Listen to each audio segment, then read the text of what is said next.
Hello everyone. अभी तक हमने शारीरिक विकास, क्रियात्मक विकास व संवेगात्मक विकास के विषय में अध्ययन किया। आज हम भाषा विकास के विषय में अध्ययन करेंगे। भाषा विकास अर्थात लैंग्वेज डेवलपमेंट, ये हमारा किस प्रकार से होता है। भाषा हम सभी जानते हैं कि मनुष्य की एक अपनी भाषा है और भाषा के कारण ही मनुष्य अन्य प्राणियों से अलग होता है। भाषा अपने विचारों को, अपनी भावनाओं को कहकर व्यक्त कर सकता है, जबकि अन्य प्राणी अपनी भावनाओं को व्यक्त नहीं कर सकते। भाषा ही वह माध्यम है जिसके माध्यम से हम अपने विचार दूसरे व्यक्तियों तक पहुंचाते हैं। अगर भाषा न हो तो हम अन्य व्यक्तियों तक अपनी बात को पहुंचा नहीं सकते।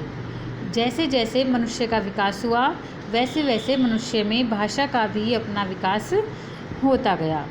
मनुष्य भाषा के द्वारा अपनी विचारों, भावनाओं, इच्छाओं आदि को व्यक्त कर सकता है, अपनी को भी व्यक्त कर सकता है और दूसरे व्यक्तियों की भावनाओं को भी समझ सकता है। भाषा में ध्वनि या शब्दों के माध्यम से अर्थ को स्पष्ट किया जाता है। ध्वनि अर्थात एक आवाज़ होती है और साथ ही शब्द होते हैं जिसे हम वाणी कहते हैं। हम हर ध्वनि को वाणी नहीं कह सकते जब तक उस ध्वनि का कोई अर्थ न हो। जब उस ध्वनि का कोई अर्थ हो जाता है, हमें पता है कि हमने क्या कहा है, तब उस ध्वनि को हम वाणी कह सकते हैं और सामने वाला व्यक्ति भी उसे समझ सकता है। बालक का भाषा विकास बच्चे की बुद्धि पर भी निर्भर करता है।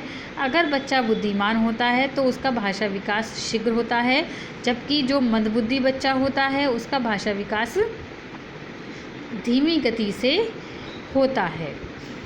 अब हम देखेंगे कि शैशवावस्था में भाषा विकास किस प्रकार से होता है। शैशवावस्था अर्थात जन्म से लेकर 2 वर्ष तक की अवस्था। हम सभी को पता है जब बच्चे का जन्म होता है तब बच्चे को बोलना नहीं आता। वो सिर्फ कुछ विशेष प्रकार की ध्वनियाँ निकालता है जिनका कोई अर्थ नहीं होता।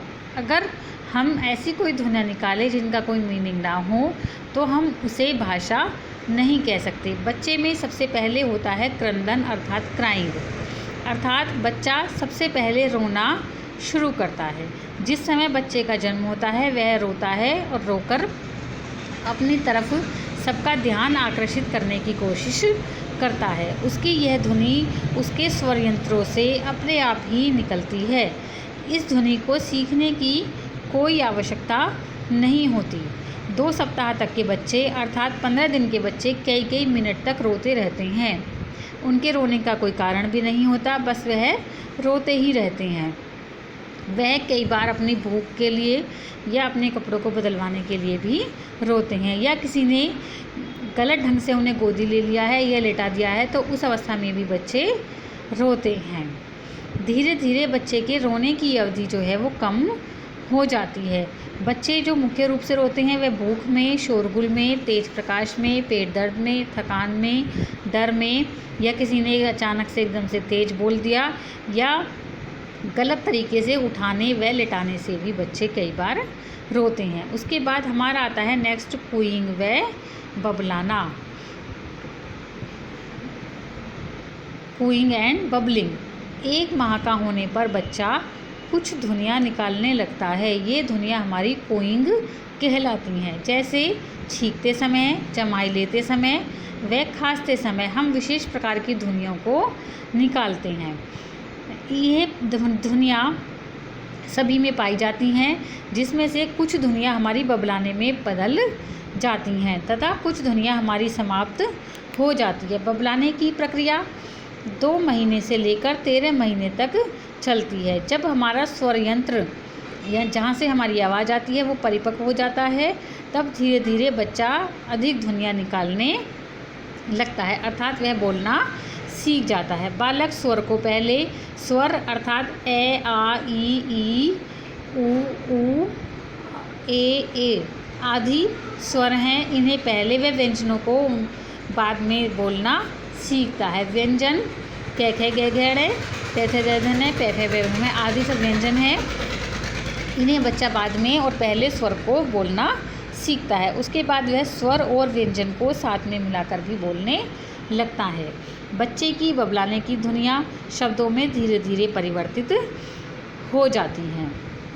हरलोक ने बताया, जब हम दूसरे व्यक्ति से बात करते हैं उस समय बालक बबलाने के द्वारा यह दिखाता है कि वह कोई बाहरी व्यक्ति नहीं है, अर्थात वह ऐसे रिएक्शन करता है कि मुझे सब समझ में आ रहा है और मैं सारी बातों को सुन रहा हूँ।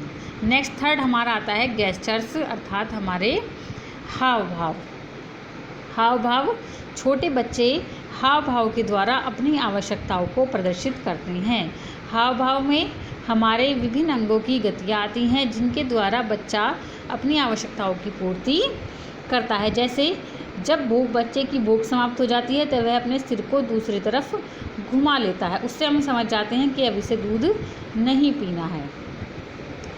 या अगर कोई बात कर रहा है तो उसकी तरफ इशारा करके वो कोई बात करना चाहता है, वो चाहता है कि उसे भी महत्व दिया जाए। धीरे धीरे बच्चा एक दो शब्द बोलकर वस्तु की तरफ इशारा करता है, जिससे कि वह बताना चाहता है कि मुझे उस वस्तु की आवश्यकता है। जैसे जैसे बच्चे का भाषा विकास बढ़ता जाता है वैसे वैसे उसके हाव भाव कम होते चले जाते हैं। नेक्स्ट हमारा आता है आकलन शक्ति, अर्थात कॉम्प्रीहेंशन। आकलन शक्ति के द्वारा बच्चे दूसरे व्यक्ति की क्रियाओं व भावनाओं को समझते हैं। हरलोक ने कहा, बच्चा शब्दों को बोलने से पहले उनका अर्थ दूसरे व्यक्तियों के हाव भाव तथा आवाज़ आदि से सीखता है। बच्चा बोलना बाद में, वह सुनना पहले सीख जाता है। सुनने में वह दूसरे व्यक्ति के हाव भाव व आवाज़ से अंदाज़ा लगा लेता है कि कोई व्यक्ति गुस्से में है या प्यार में है, उससे किस प्रकार से बात की जा रही है। बच्चे की आकलन शक्ति का विकास 3 माह से शुरू हो जाता है। नेक्स्ट हमारा आता है उच्चारण, अर्थात प्रोनाउंसिएशन। कई अध्ययनों में यह पाया गया कि 6 माह का बच्चा ऐसी अनेक ध्वनियाँ निकालता है जिनका कोई अर्थ नहीं होता। 1 वर्ष का होने पर बच्चे में कुछ परिपक्वता आ जाती है तथा वह नए शब्दों का उच्चारण करने लगता है। धीरे धीरे वह दूसरे व्यक्तियों के द्वारा बोले गए सरल शब्दों का अनुकरण भी करता है और उसका उच्चारण करने लगता है। उसके सामने दूसरा व्यक्ति जो बोलता है वह उसे रिपीट करता है। इस प्रकार वह नए नए शब्दों का उच्चारण करना सीख जाता है। नेक्स्ट हमारा आता है शब्द भंडार। शब्द भंडार अर्थात हमारी वोकैबुलरी। बच्चे की आयु बढ़ने के साथ साथ धीरे धीरे उसका शब्द भंडार भी बढ़ता जाता है। बच्चा पहले सीखे गए शब्दों का अर्थ सीखता है और नए शब्द भी साथ के साथ सीखता जाता है। थॉमसन वेलपिट्स ने अध्ययन किया, वह उसमें पाया कि 18 माह के बच्चे का शब्द भंडार 10 शब्द, जबकि 2 वर्ष के बच्चे का शब्द भंडार 272 शब्द होता है, अर्थात यह बहुत तेज़ी से बढ़ता है। नेक्स्ट हमारा आता है वाक्य निर्माण। बच्चा शब्द भंडार में से धीरे धीरे वाक्यों का निर्माण करने लगता है। वह पहले एक शब्द वाले वाक्य और धीरे धीरे अनेक शब्दों को जोड़कर वाक्य बनाने लगता है, अर्थात उसकी वाक्य निर्माण की प्रक्रिया भी शुरू हो जाती है। छोटे बच्चे के वाक्य छोटे छोटे होते हैं और जैसे जैसे हम बड़े होते जाते हैं वैसे वैसे हमारे वाक्य भी लंबे होते जाते हैं। इस प्रकार हम कह सकते हैं कि बच्चे का भाषा विकास धीरे धीरे होता है और धीरे धीरे यह विकास अपनी चरम सीमा पर पहुंच जाता है।